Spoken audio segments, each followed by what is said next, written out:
Bonjour, Boker Tov. Boker Tov, bonjour. Merci d'être avec nous ce matin. Je rappelle que vous êtes le directeur de campagne de Greenpeace en Israël, c'est bien cela, n'est-ce pas ?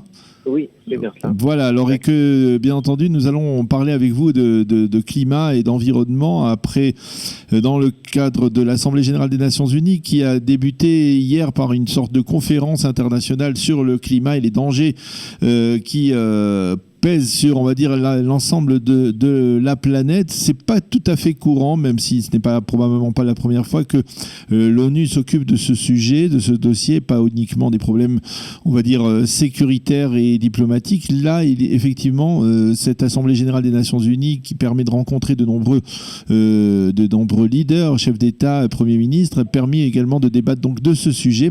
Quelle est l'urgence ? Pourquoi avoir choisi ce thème cette année à l'ONU ? Eh bien, ça fait à peu près 200 ans que, ça fait d'abord des centaines d'années que la science s'occupe du climat, ça fait à peu près 100 ans qu'on comprend l'influence de l'homme sur le climat, et ça fait 30 ans qu'on s'occupe de diplomatie climatique au niveau international. Maintenant, la communauté scientifique, dans son ensemble, c'est-à-dire dans son immense majorité, voit les dangers qui pèsent, elle voit l'évolution de différents indicateurs, des indicateurs de température, des indicateurs de pluviométrie, elle voit la fréquence d'événements climatiques extrêmes, et effectivement, voilà, la planète se réchauffe, et quand la planète se réchauffe, elle se réchauffe d'une manière qui est pas 1 degré de plus, mais c'est vraiment arriver aux extrêmes climatiques.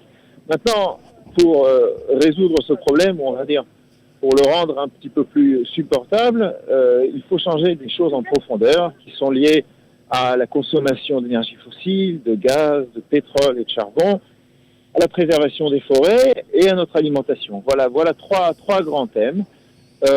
Il n'est pas possible de s'occuper de climat sans s'occuper en profondeur de ces thèmes, puisque ce sont ces activités qui dégagent des gaz à effet de serre, qui causent le bouleversement climatique que nous sommes en train de vivre. Maintenant, il y a une urgence parce qu'il y a 5 ans à Paris, 4 ans à Paris, oui, les nations se sont réunies. La COP 21.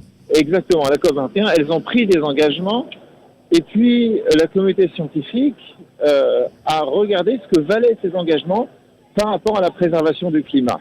Parce que la COP 21 était sur un modèle de permettre à chaque pays de prendre les engagements qu'il était prêt à tenir. Et donc, on a des pays qui ont pris des engagements assez importants, on a d'autres pays qui ont pris des engagements beaucoup moins importants. Maintenant, il s'agit de faire la somme de tous ces engagements et de voir avec qu'est-ce que ça vaut. Et là, ça vaut à peu près plus de 3 degrés en plus de moyenne sur les 80 ans qui sont devant nous, comparé à 1,1 degré de réchauffement que l'on a vécu depuis le début de l'ère industrielle, c'est-à-dire à peu près 200 ans. Alors ça veut dire que, en dépit des engagements pris par ces pays, eh bien la planète va continuer à se réchauffer, même à accentuer ce réchauffement. Exactement. Ça veut dire que finalement on n'a rien fait pour l'instant. Alors justement, oui. Alors c'est là qu'il faut préciser. Ça veut dire que si on fait vraiment absolument rien, eh bien la planète prendra dans les 80 ans à venir. Ce sont les modèles qui voit ça entre 3 et 5 degrés de plus par rapport à la température actuelle. Avec les engagements, on arrive à résoudre ça et à dire, bon, c'est situé entre 3 et 3 degrés et demi à peu près.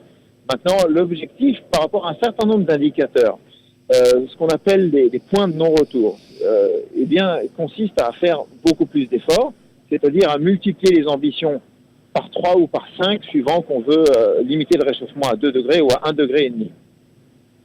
Il faut que je précise aussi ce que c'est ces points de non-retour. C'est-à-dire qu'il y a un certain niveau de réchauffement et un certain niveau, et dans certains endroits du globe, comme les forêts d'Amérique du Sud, la forêt amazonienne, comme le pôle Nord, où il y a des risques d'emballement. C'est-à-dire que bien qu'on arrêtera d'émettre des gaz à effet de serre, le réchauffement continuera, la fonte des glaces continuera, et ça dégagera par des processus naturels encore plus de gaz à effet de serre qui accéléreront le réchauffement. Alors, je dois avouer que j'ai entendu plusieurs fois ces derniers jours des témoignages et j'ai eu l'impression quelque part qu'au niveau campagne médiatique, on avait mis l'accent en particulier sur la jeunesse, sur les jeunes, les très jeunes des différents pays qui lancent un signal d'alerte particulièrement éloquent et particulièrement grave en direction de l'ensemble, on va dire, des dirigeants. On a vu des témoignages de jeunes de 13 ans, de 15 ans, de 16 ans qui sont des militants pour la planète, pour la défense de la planète. Il y a une volonté, on va dire, il y a une sorte de volonté de campagne médiatique pour essayer de sensibiliser, on va dire, les leaders, alors que, par exemple, des gens comme Donald Trump semblent totalement étrangers à ce genre de démarche. Oui, alors là, la jeunesse, ils disent, bon, au départ, ça a été spontané. Ça fait quand même déjà pas mal de temps que les jeunes font partie de ça. On le voit dans les mouvements, d'environnement, de défense. On voit beaucoup de jeunes dans l'ensemble. Là, c'est la première fois que les jeunes ont pris la tête de quelque chose. Donc, ça avait été Greta qui a décidé de pas aller à l'école un vendredi parce que pourquoi aller à l'école alors qu'on nous vole notre avenir et que la planète va dans une situation qui est mauvaise. Et puis le mouvement il a pris en Suède et puis il a pris dans d'autres endroits dans l'Europe et puis depuis récemment il a pris partout dans le monde. On le voit aussi en Israël, il y a des centaines. C'est un mouvement très puissant même en Israël, alors que bon, généralement on est un petit peu en retard sur ces sujets-là, un petit peu en périphérie on va dire, mais le mouvement est très fort. Alors il y a à la fois quelque chose d'innocent. On est jeune, on comprend rien en politique et on en a rien à faire, on cherche pas à comprendre non plus. On comprend pas pourquoi il y a un problème, mais pourquoi vous cherchez pas à le résoudre. Soyez honnête, arrêtez de vous payer de notre tête. Et là, il y a quelque chose qui joue justement sur l'innocence. Et alors, bien sûr, il y a un battage médiatique qui est fait autour de ça parce que on voit l'intérêt que ça suscite, Greta, et pas seulement elle. Donc forcément, c'est également, on va dire, utilisé pour essayer de sensibiliser encore plus. Alors, parlons un mot d'Israël. J'y ai pensé parce que justement, j'ai entendu le témoignage d'une jeune Israélienne de 13 ans hier ou avant-hier sur la radio israélienne qui insistait en particulier sur les dangers de la consommation, en tout cas de ce que l'on appelle le Chad Pe'ami en Israël, c'est-à-dire de la consommation des comment on appelle ça en français maintenant, le nom m'échappe, tous oui. La vaisselle en plastique, le plastique, l'utilisation à outrance du plastique jetable. Le plastique jetable, voilà, tout ce qui est jetable, tout ce qui est produit jetable, tout ce qui est assiette, verre et ustensiles en plastique, c'est apparemment l'un des grands dangers qui menace la planète, effectivement. Alors ça, j'y ai pensé parce que on est à la veille de Rosh Hashanah et que tout le monde essaye d'utiliser les plus beaux kélim, les plus beaux ustensiles, même en jetable, pour ne pas avoir beaucoup de vaisselle à faire. C'est une tendance prononcée en Israël ? Oui, c'est une tendance extrême. Au niveau mondial, ça s'accroît de 5% par an, c'est-à-dire que ça double en 15 ans. En Israël, encore plus. C'est une véritable folie, un véritable engouement.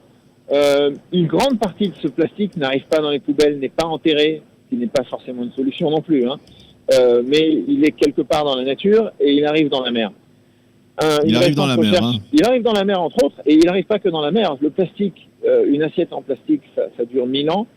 Une récente étude faite en Allemagne a vérifié et a vu que il y avait du plastique, ça veut dire des micro-matériaux de plastique, dans 87% du sang et des urines des enfants. C'est un groupe de plusieurs milliers de personnes qui ont été vérifiées là-bas. Donc le plastique, en quelques années, est devenu un problème mondial. Il a plusieurs liens avec le réchauffement climatique, mais je vous dirais juste que l'industrie du pétrole qui fabrique, donc qui est à la base de deux produits essentiels, l'essence et le plastique, et vu que du fait du réchauffement climatique, il y a une tendance générale à utiliser de moins en moins d'essence, aussi pour des problèmes de pollution, elle cherche à fabriquer de plus en plus de plastique comme pour un marché de substitution. On a là affaire à un véritable problème et je suis sûr que toutes les mesures qu'on prendra au sujet du plastique jetable bénéficieront d'un soutien du public qui sera très large, y compris en Israël, parce qu'on a une nature magnifique et les gens sont très sensibles à la préservation de la nature en Israël. Eh bien, Jonathan Eichenbaum, merci beaucoup d'avoir été avec nous ce matin pour nous aider à mieux comprendre ce dossier qui est effectivement un dossier particulièrement important, dont on ne parle pas tous les jours, bien entendu, mais qui est extrêmement important pour l'avenir de la planète. Merci d'avoir été avec nous et bonne journée. Shalom. Merci beaucoup. Shana Tova. Shana Tova, voilà, effectivement, Shana Tova. Voilà.